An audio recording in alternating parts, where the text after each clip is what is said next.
दोस्तों कहते हैं कि झूठ के पाँव नहीं होते, ये आखिर पकड़ा ही जाता है, क्योंकि ये ज़्यादा देर चल नहीं पाता। और इसी तरह बेईमानी की उम्र भी बहुत छोटी होती है, ये बहुत जल्दी दम तोड़ देती है, बहुत जल्दी रास फाश हो जाता है और बेईमान लोगों को सज़ा मिल ही जाती है।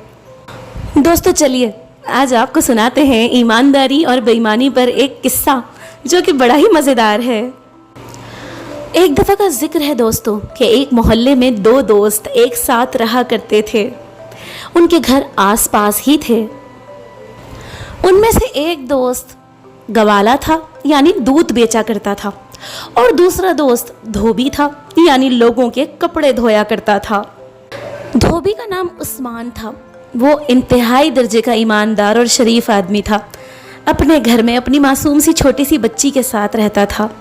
उसके घर में उसने दो जानवर भी पाल रखे थे जो उसके पालतू थे और उसके बहुत वफादार थे। उन जानवरों में एक हाथी था और एक परिंदा तोता था। जी हाँ, वो तोता बातें किया करता था और बड़ी खूबसूरत खूबसूरत बातें करके लोगों का दिल लुभाया करता था। यही वजह थी कि अक्सर मोहल्ले के बच्चों का रश लगा रहता था और वो उस्मान के घर पर जमा होते थे, आते थे और हाथी और तोते के करतब देख देख कर लुत्फानंदोज होते थे। उस्मान ने अपने घर में एक छोटा सा धोबी गार्ड बना रखा था, जहाँ पर वो लोगों के कपड़े धोया करता था। अपने घर के पीछे वाले हिस्से में जहाँ पर एक छोटी सी नदी थी, वहीं पर वो लोगों के कपड़े धोता था, लोगों से मुनासिब पैसे लेता था और अक्सर मेले में अपने जानवरों को ले जाता और वहाँ पर हाथी और तोते के करतब दिखाता। इस तरह से उसकी ज़िंदगी का गुजारा चल रहा था। उस्मान ने शुरू से यही सीखा था कि ईमानदारी के साथ ज़िंदगी गुजारनी है और कभी किसी के साथ बेईमानी नहीं करनी। गुड़िया, अरे ओ गुड़िया, देखो बाबा गुड़िया के लिए क्या लाए। बाबा मेरी बड़ी वाली गुड़िया लेके आना जिसके बाल लंबे लंबे होते। आप मेरे अच्छे बाबा हो, मेरे सबसे प्यारे बाबा हो। जिस मोहल्ले में उस्मान धोबी रहा करता था, वहीं कुछ फासले पर शमसू नामी एक गवाला भी रहता था। वैसे तो उस्मान और शमसू आपस में दोस्त थे और उन दोनों के दरमियान अच्छी दुआ सलाम थी, लेकिन दोनों की आदतों में ज़मीन और आसमान का फ़र्क था। जहां उस्मान अपनी ईमानदारी में, अपने सच में मशहूर था, वहीं ये शमसू गवाला अपने झूठ और अपनी बेईमानी में बहुत ही ज़्यादा मशहूर था। लेकिन कुछ बेचारे मासूम लोग जो उसकी बेईमानी से वाकिफ़ नहीं थे, वो अब भी उससे दूध ख़रीदा करते थे। आम तौर पर गवाले दूध में पानी मिलाते थे, लेकिन जनाब शमसू पानी में दूध मिलाया करते थे। मुदे, अरे ओ मुदे, कहाँ मर गया कमबख्त? तुझे पास वाली नदी में पानी लेने के लिए भेजा था, कहीं खुद पानी में कूद के तो नहीं मर गया? आया मालिक आया, ऐसा पानी लाया हूँ मालिक, तुम खुश हो जाओगे। मगर मालिक आज पानी में ना मेंढक बहुत उछल रहे थे, अरे बड़े बड़े गोते लगा रहे थे। अरे मालिक, अगर कोई मेंढक किसी ग्राहक के दूध में चले गया तो हमारी तो शामत आ जाएगी। अबे काहे को पागल हो रहा है? अरे आज से मेंढक बाहर निकाल कर फेंक दे। कौन सा कोई गंदी चीज है, मासूम सा जानवर ही तो है। उस्मान धोबी और शमसू गवाला एक मोहल्ले में रहने के साथ साथ एक दूसरे के अच्छे दोस्त भी थे, इसलिए कभी रास्ते में मुलाकात भी हो जाया करती थी और बात भी हो जाया करती थी।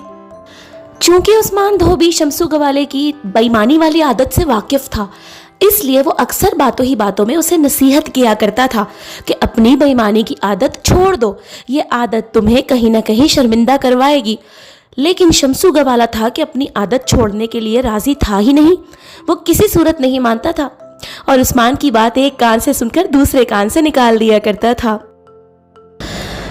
चूंकि उस्मान धोबी का हाथी और उसका मिट्ठू हमेशा उसके साथ रहते थे, इसलिए वो उसकी हर बात को अच्छी तरह से समझते भी थे।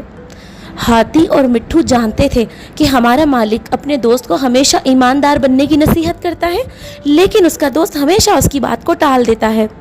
ये बात मिट्ठू और हाथी को कुछ अच्छी नहीं लगती थी। मिट्ठू और हाथी कहते तो कुछ नहीं थे, लेकिन दिल में सोचते थे कि आखिर एक दिन इस आदमी को सबक सिखाएंगे ज़रूर।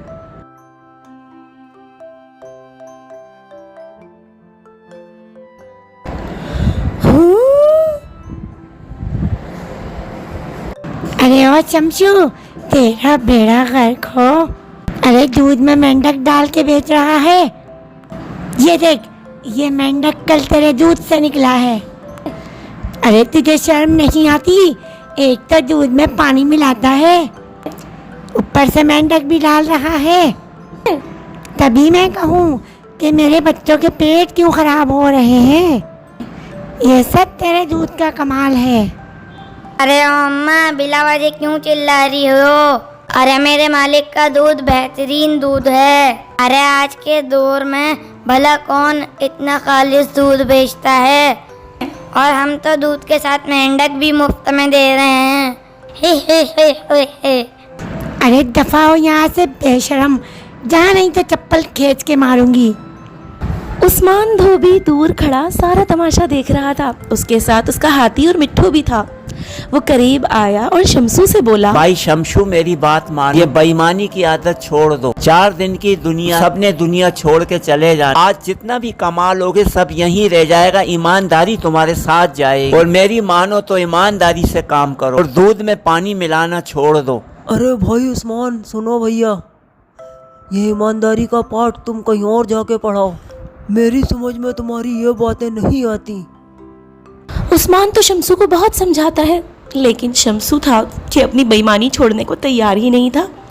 लेकिन हाँ, हाथी मियाँ और तोते मियाँ सोचते हैं कि अब हमें ही कुछ करना पड़ेगा।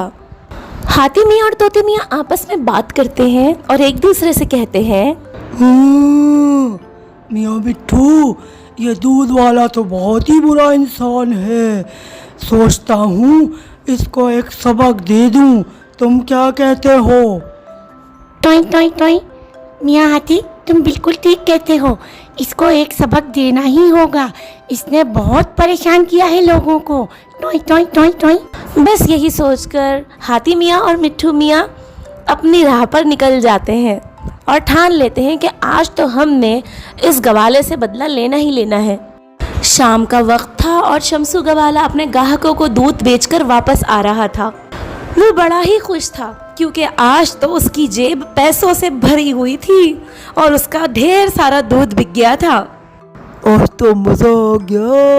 क्या जबरदस्त माल जमा हुआ है।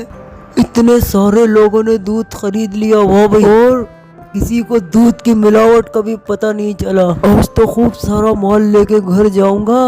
घर जाने से पहले जरा नदी में तो नहा लूं। क्या ठंडा ठंडा पानी है। शमसू गवाला अपना पैसों वाला थैला एक कोने पे रखकर पानी में छलांग लगा देता है और बड़े मज़े से गौते मारता है।